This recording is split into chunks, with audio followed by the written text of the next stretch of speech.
জামাত ইসলামী বাংলাদেশের একমাত্র অসাম্প্রদায়িক দল। যে এই দেশ সব সংগঠনকে দেখেছে, এই দেশের আলেম ওলেমাদের দ্বারা, ধার্মিক লোকদের দ্বারা এই দেশ একবার দেশ পরিচালনা হোক সেইটা চায়। এবং আমরা চাই যে আগামী দিনে এই দেশ পরিচালিত হবে রাজনৈতিক ক্ষমতা না, তারা দেশের সেবা করে ইতিমধ্যে প্রমাণ করেছে যে দেশের জনগণের আমরা সেবা করতে চাই এবং সেবা করে। ক্ষমতা তাদের কাছে বড় যাওয়া না, সেটা অলরেডি জামাত ইসলাম প্রমাণ করে দিয়েছে। বাংলার যে আশা আকাঙ্ক্ষা, সেই আশা আকাঙ্ক্ষা প্রতিফলন ঘটিয়েছে জামাত ইসলাম।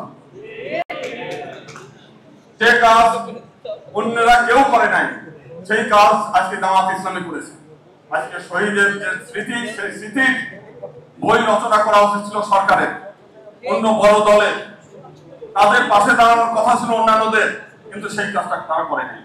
শুধু তাই না, বাংলাদেশে যদি অসাম্প্রদায়িকতার নামে, সেকুলারিজমের নামে বহু ঘটনামি দেখেছি, কিন্তু বাস্তবতা হচ্ছে জামাত ইসলাম যে কার্যক্রম করেছে তার কাজ প্রমাণ করে দেন একমাত্র বাংলাদেশ জামাত ইসলামী বাংলাদেশের একমাত্র অসাম্প্রদায়িক দল।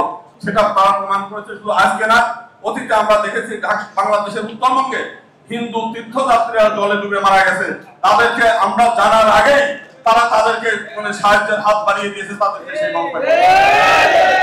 আজকে আমাদের এই দেশে রাজনীতির কথা শুনলে মানুষের মধ্যে এই করে যে রাজনীতি করেন না। বাংলাদেশের মানুষ সেবক চায় এবং জামাত ইসলামী জনগণের সেবক হিসেবে সেই কাজগুলো করছে। প্রচলিত খারাপ যে রাজনীতি, সেই রাজনীতি মানুষ এখন চায় না। এখন মানুষ উদ্গ্রীব হয়ে আছে যে এই দেশ সব সংগঠনকে দেখেছে, এই দেশের আলেম ওলেমাদের দ্বারা, ধার্মিক লোকদের দ্বারা এই দেশ একবার দেশ পরিচালনা হোক সেইটা চায়। এবং আমরা চাই যে আগামী দিনে এই দেশ পরিচালিত হবে রাজনৈতিক ক্ষমতা না, তারা দেশের সেবা করে ইতিমধ্যে প্রমাণ করেছে যে দেশের জনগণের আমরা সেবা করতে চাই এবং সেবা করে। ক্ষমতা তাদের কাছে বড় যাওয়া না, সেটা অলরেডি জামাত ইসলাম প্রমাণ করে দিয়েছে।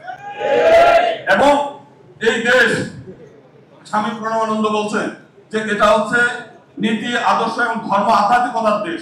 আমরা চাই এই দেশ ধার্মিক লোকদের দ্বারা পরিচালিত হোক, এই দেশ আধ্যাত্মিক লোকদের দ্বারা পরিচালিত হোক, তাহলে এই দেশ সৎ এবং আদর্শ মানুষ গড়ে উঠবে।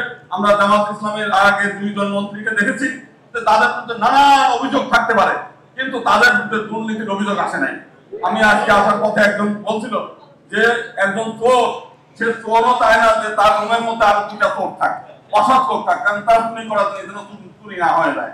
তো সেই কারণে বাংলাদেশের প্রতিটি মানুষ তার যে একটা সৎ আদর্শ এবং সৃষ্টিকর্তার আইন দ্বারা এই দেশ পরিচালিত হবে সেটা চায়, এবং আমরা সেই দিনের অপেক্ষায় আছি। ধন্যবাদ।